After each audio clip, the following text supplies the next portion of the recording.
So we must do two things, two great things together, to encompass that enormous new view that lies before us, but to encompass it within the framework of science, to see it within the whole categorical framework of science, and to see that these two are not separate, but that they are wedded. The bigness of the idea, the newness of the idea, the greatness of it is one with the structure of science, the structure of being itself. So soul as mind. The prayer of sinlessness begins by recognizing that there is no discount in the law of justice. Let's talk again about sin and sinlessness, what they are cybernetically. It's very beautiful to do that, to see that, because it takes all the personal stuff out of it. It impersonalizes it to a scientific principle operating. If we see that what she means by sin is to deviate from the course, from the divine cybernetic course that is set toward the goal. And you know, we don't just have one goal. We have goals within goals, don't we? We have a nested hierarchy of goals in our life. Don't just have one goal and we start somewhere when we're a child or some age and then have the goal of fulfilling our life. But all along that course are nested other courses that work to bring out the whole course, goals that work to bring out the whole goal, the goal of the whole. And so attractors all along the way, because a goal implies an attractor. The goal will attract us, and there's no getting away from that attractor, from the attraction of love, from the goal of love. In every case, there's just no getting away from it. So we have a nested, must have a broad, complex sense of what we're talking about in terms of a course and a goal. Does that make sense? Many goals, many courses, all integrated into that one great evolution, spiritward. And so to sin is just to deviate from that course. It is something that has to be corrected to bring us back on the course, to correct our course so that it is coincident with the divine course, with the one course to love. And sinlessness then is being on course, is being held within the restraints and the constraints of the laws of the homeoraisa of absolute Christian Science and the homeostasis of Christian Science. Those laws, the calculus of the homeoraisa and the calculus of the homeostasis, keep us on course. And when they work in perfect balance with each other, and when we are in perfect balance with their perfectly balanced working, then we are in a state of sinlessness. We're on the course. But if something has gone off the course, then these two work to bring us back on the course.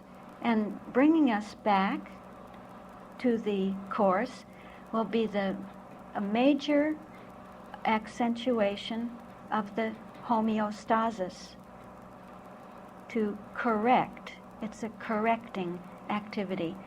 Isn't that impersonal? Isn't that completely scientific? Yeah.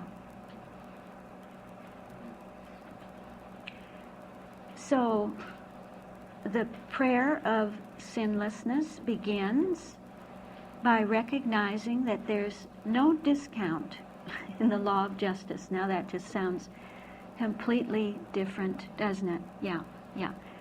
You can't discount that. You can't say, well, you know how you'd go into a store and say, well, can I have a discount on that? Can I have that for a little bit less? Can I do just a little bit less than that and get the same thing, the same outcome, the same reward?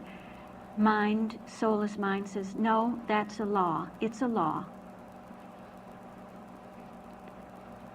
Reformation is a law.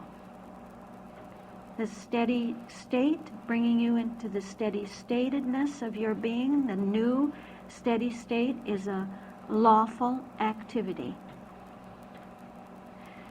So sorrow for wrongdoing is but one step. It's just a step towards reform, towards this new steady state, and it's the very easiest step. The next and great step required by wisdom is the test of that. Soul is testing us. The divine cybernetic principle tests us continually in our sincerity, and the test is, are you actually reformed by mind and spirit? So to this end, she says, we are placed under the stress of circumstances. The system is constantly checked, constantly tested for its integrity. It is checked by the homeostasis and the homeostasis. That is to say, through the self-regulating principle of soul. That's soul's self-regulatory agency, the homeostasis and stasis, to check for balance and steadiness within us. Isn't it beautiful to be balanced in our lining up with mind and with spirit, with the information principle and the ordering principle, to be steady on that course of action. See, at every point it seems that what is asked of us is to stay in the loop of our present standpoint, but staying in the loop is what takes you forward. Going back over that which you have is what takes you forward. You'd think, well, I don't want to go back. I want to go forward. So I try to go forward, and I can't. I can't go forward unless I go back to what I have and what I am, and love that, and that takes me forward.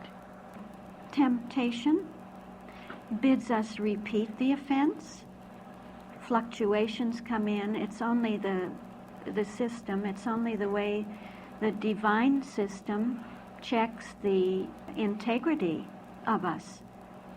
Temptation comes in, those fluctuations, bidding us to repeat the offense. You see, a false cycling, a false feeding back would be to repeat any deviation from the course of mind and spirit. And woe comes in return for what is done. So we get an outcome, we get something in return for repeating the wrong course of action, and we get the woe from it. That woe is love. That woe is love. Why? Because it's the woe, it will be the woe, it will be the suffering that is love forcing you to return to the course, to go right back, to get back on track again. So it will ever be, it's a law, till we learn that there is no discount in the law of justice, and that we must pay the uttermost farthing. Love requires everything of us. Every last aspect has to be worked out. Every last, if you want to say, entropy factor will be exchanged, will be reformed by this law. This is very interesting too now. You see, this is the rule of soul working. And what we see is that as we come to each new main tone, the rule enlarges. When she had said, avail yourself of the rule at that point was the 7 subtones of mind.